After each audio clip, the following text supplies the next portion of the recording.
द्वन्द्वातीतं गगनसदृशं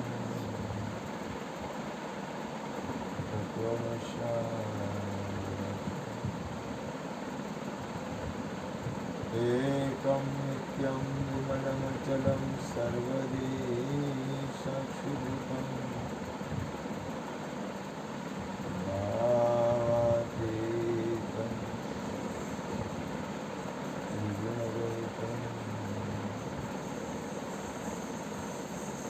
अजगुरुतं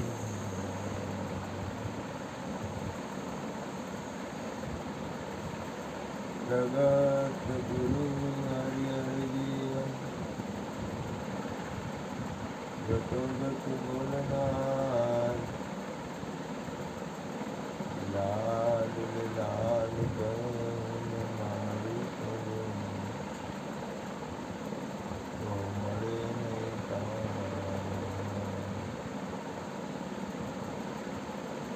मेरा मुझ में कुछ ना जो कुछ है सो तेरा तेरा तुझको सौंप दिया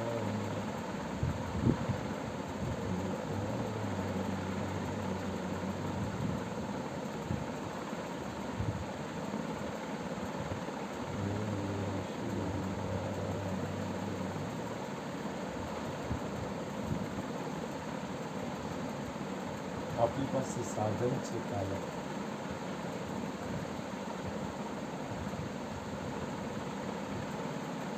કાયામાં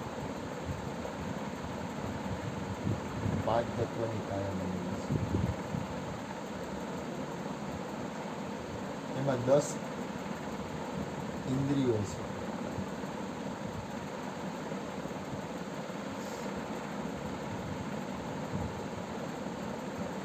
11મું મન છે બુદ્ધિ ચિત્ત અને અહંકાર મન બુદ્ધિ ચિત્ત અહંકાર અને અંતઃકરણ છે શ્વાસ એની મેઇન સ્વિચ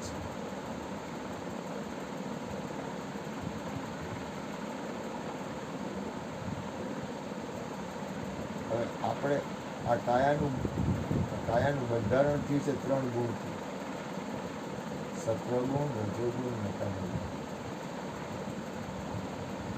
હવે આપણો ઉદ્દેશ છે આ કાયા છે ત્યાં સુધીમાં આપણે કાયાની બહાર ઊભો રહી જવું છે અથવા કાયા છે તે આપણા આત્મ સ્વરૂપમાં સ્થિર થવું છે હવે કાયા છે અને આત્મ સ્વરૂપમાં સ્થિર થવા માટે તમે કઈ રીતનું ભજન કરો છો એ મહત્વનું છે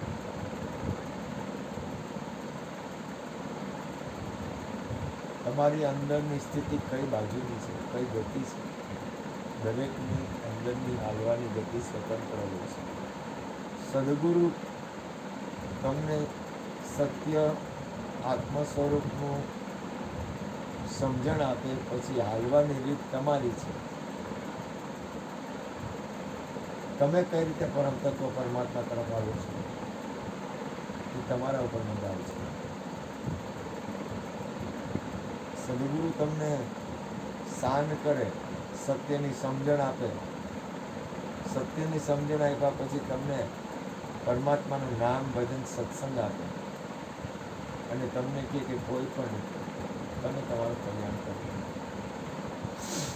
જૈસી જિનકી ચાકરી વૈસા ઉनको દે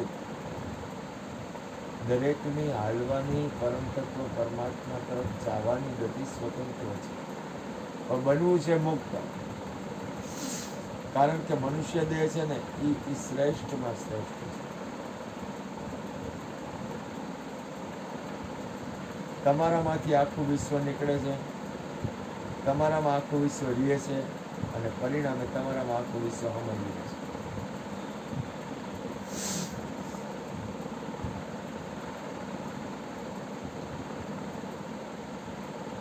તમે કોઈ દી મર્યા નથી તમે કોઈ દી જૈનમાં નથી શરીરમાં પરિવર્તનશીલ રહેશે પૂર્વ જન્મના કર્મના હિસાબે આપણને આ કાયા મળી છે.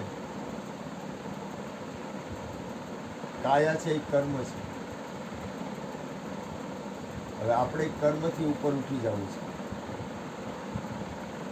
જ્યાં સુધી હિસાબ કિતાબ પૂર્ણ નહીં થાય ત્યાં સુધી કાયા છૂટશે નહીં. બીજું એક વસ્તુ ગુરુ, જેમ છે એમ તમે સત્યમાં ઊભા રહી જાઓ તો સંસાર છૂટી જાય. કારણ કે કોઈ વ્યક્તિ એઠવાડમાં મોઢું નાખે નહીં. મહાપુરુષો કહે છે સકલ જગત તે એઠવત અથવા સ્વપ્ન સમાન. તે કહીએ જ્ઞાની દશા બાકી વાચાર ના. આખું સંસાર છે એ એક એઠવાડ છે, પણ એ પૂર્ણ જ્ઞાનીની સ્થિતિ છે. એટલું બધું તો પચે એવું નથી. આ વાત અઘરી પડે, કારણ કે સંસાર આખો છૂટી જાય એ વસ્તુ બહુ અઘરી છે. એ બધાના માટે એટલી બધી સ્થિતિ નથી બની શકતી. કારણ કે એટલી બધી સ્થિતિએ જવું તો કોઈ પુણ્ય હોય, કોઈ સદગુરુની પૂર્ણ કૃપા હોય, અને જે સદગુરુ પાસે જે જીવ ગયો હોય એ એટલો જાગ્રત હોય તો જ એ વસ્તુ બની શકશે. કારણ કે તમારી પાસે એટલી પરમાત્માના ભજનની બેલેન્સ છે. તમારી અંદર પરમાત્માના નામની ભજનની સત્સંગની બેલેન્સ છે. આખા દિવસમાં તમે કેટલી તમારી બેલેન્સ કરો છો? કામમાં, ધંધામાં, વ્યવહારમાં, વહીવટમાં, સંસારની વાતમાં, સંસારની બાજીમાં કેટલો સમય બગડે છે, અને કેટલો સમય ક્યાં તમે તમારા આત્મકલ્યાણમાં લગાડો છો. આત્મકલ્યાણમાં લગાડ્યા પછી લઢણ ન બની જવું જોઈએ કે હાલો આપણે આ રોજ સત્સંગ કર્યો એટલે કર્યો પછી હતા એવા. એવું નથી. આ તમારી અંદર એની સ્થિતિ બનવી જોઈએ. તમે કોઈ પણ વસ્તુ કરો તો એનું તમને પરિણામ આવે. પરિણામ એટલે આપણે કોઈ લાલચ નથી. આત્મકલ્યાણ છે એ કોઈ લાલચની વસ્તુ નથી. આત્મકલ્યાણ છે એ પોતાની ખુદની સ્થિતિ છે. તમારું છે, તમારું છે એ તમને મળે છે. દાખલા તરીકે આપણે એમ કહીએ કે પૈસા મારા, ઘરવાળા મારા, ઘરવાળી મારી, મા બાપ મારા, બાળકો મારા, તો એ એક વ્યવહાર છે. એની જગ્યાએ બરોબર છે, એ ખોટું નથી. પણ સત્ય તો તમારું અંદર જે ચૈતન્ય તત્વ છે ને એ છે. આખું વિશ્વ તમારું છે એટલે તમારું કાંઈ નથી રાખતું. ફકીર હોય એની પાસે શું હોય? તો કાંઈ નહીં હોય. પણ છતાંય ફકીર, આખું વિશ્વ છે ને ફકીર હોય. સદગુરુ પાસે કાંઈ ન હોય, આખું વિશ્વ સદગુરુનું છે. સંતો પાસે કાંઈ ન હોય, પણ આખું વિશ્વ સંતોનું છે. નરસિંહ મહેતા પાસે કાંઈ નહોતું, આજે આખું આ વિશ્વમાં તમામ જગ્યાએ નરસિંહ મહેતાના ભજન ગવાય. મીરાબાઈ પાસે કાંઈ નહોતું, હતું એમાં એને કોઈ દી કાંઈ રોકાણ નથી. જો કાંઈ નથી રાખ્યું ને એનું બધું રહ્યું છે. નથી રાખવું એટલા માટે કાંઈ નથી રાખ્યું, કુદરતની રચના જેવી છે. એટલે કાંઈ નહીં. એવું નથી કહેતો તો અવિવેક કરવું. અવિવેક નથી કરવાનું. જરૂરિયાત પ્રમાણે તમારી અંદર રાખવાનું છે. જનક મહારાજ પાસે રાજ હતું, પાટ હતું, ઘરવાળા હતા, દીકરી હતી, પણ જનક મહારાજ વિદેહી કહેવાનું. એની સ્થિતિ હતી, એ શરીરથી પર હતી. તમારા જીવનની સાર્થકતા ક્યારેય ન ચૂકે. તમારી અંદર ભજન કઈ રીતનું છે એ તમારે જોવું પડે કે હું પરમાત્માનું મારી અંદર બિરાજે છે, આત્માનું ભજન કઈ રીતે કરું છું, પછી એનું મારી સ્થિતિ કઈ રીતે બને, મારું પરિણામ શું આવે, આપણને આપણી ખબર હોવી જોઈએ. આપણને આપણી ખબર હોવી જોઈએ. જે કાંઈ બને હું એવું નથી કહેતો આમ જ બનવું જોઈએ, આમ જ રહેવું જોઈએ, આમ જ થવું જોઈએ, એવું કાંઈ નથી કરતું. પણ આપણે એટલા જાગૃત હોવા જોઈએ કે આપણને આપણી ખબર પડવી જોઈએ. કારણ કે મનુષ્ય જીવન છે એ બહુ મનુષ્ય જીવનમાં તમારે જે કરવું હોય થાય. ગંગામાને પ્રગટ કરવા માટે રઘુકુળમાં કેટલા રાજાઓએ મહેનત કરી. એના 60,000 દીકરા હતા, એ ઋષિના શ્રાપથી મળી ગયા અને એની ગતિ ન થઈ. એની ગતિ કરવા માટે એને કેટલું ભજન કર્યું. અને છેલ્લે ભગીરથ રાજા આવ્યા અને ગંગાજીને હેઠા ઉતાર્યા. એ શિવજીનું ભજન કર્યું. એ કેટલું ભજન કર્યું. કેટલા વચ્ચે રસ્તામાં કેટલા ઋષિ મુનિઓ સાધુ સંતો આવ્યા.